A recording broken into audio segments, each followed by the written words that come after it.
Un entrepreneur était confronté à un problème. Ses clients trouvaient que ses prix étaient élevés. Il ne pouvait pas rabaisser aussi ses prix. Donc, il fallait qu'il trouve une solution. Et voici la solution qu'il a trouvée. Avant d'annoncer son prix réel, il mentionnait délibérément un montant très élevé. Ce montant élevé n'était pas lié directement à son service. Il disait à ses clients, vous savez, certaines entreprises investissent 2000 € pour résoudre ce genre de problème. Mais je ne vais pas vous facturer 2000 € pour ce service. Et ensuite, il annonçait son prix réel, qui était 800 €. Et à chaque fois qu'il faisait ça, ses clients trouvaient ses prix raisonnables et acceptables en comparaison. Cette solution faisait que ses clients se sentaient soulagés par rapport au prix réel.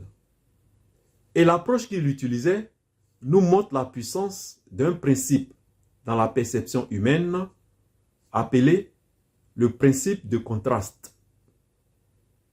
Le principe de contraste, qu'est-ce que c'est? Il existe un principe dans la perception humaine qui affecte la façon dont les gens voient deux choses qui leur sont présentées l'une après l'autre. C'est le principe de contraste. Le principe de contraste est une règle psychologique qui influence la façon dont les gens perçoivent des objets, des prix ou des situations lorsqu'ils sont présentés successivement.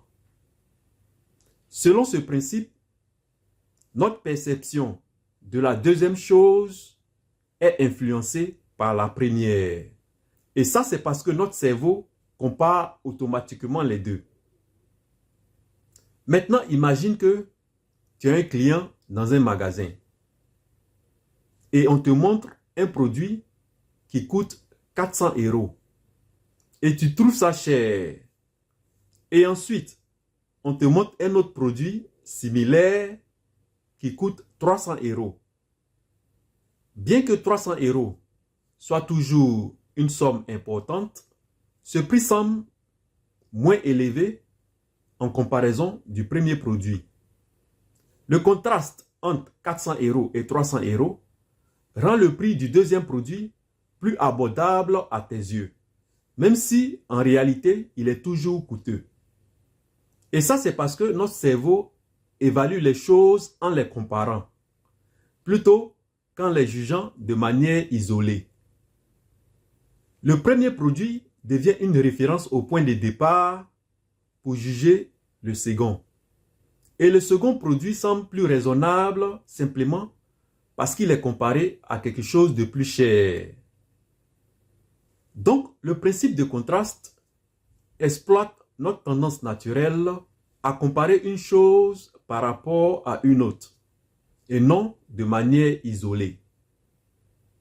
Si tu es un entrepreneur, voici comment tu peux utiliser le principe de contraste.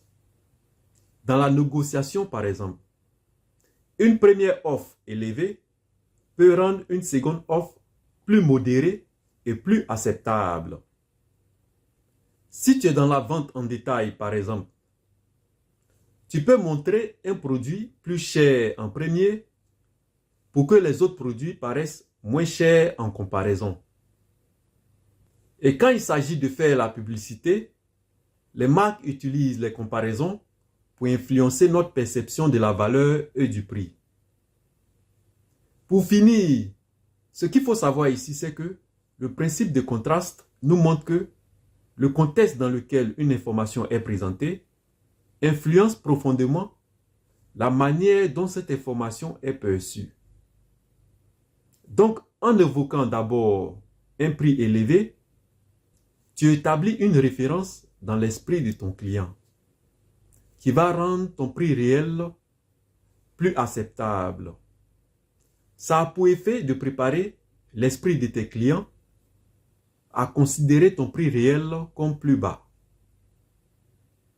Si tu me découvres pour la première fois, Mon nom c'est Frank Hent.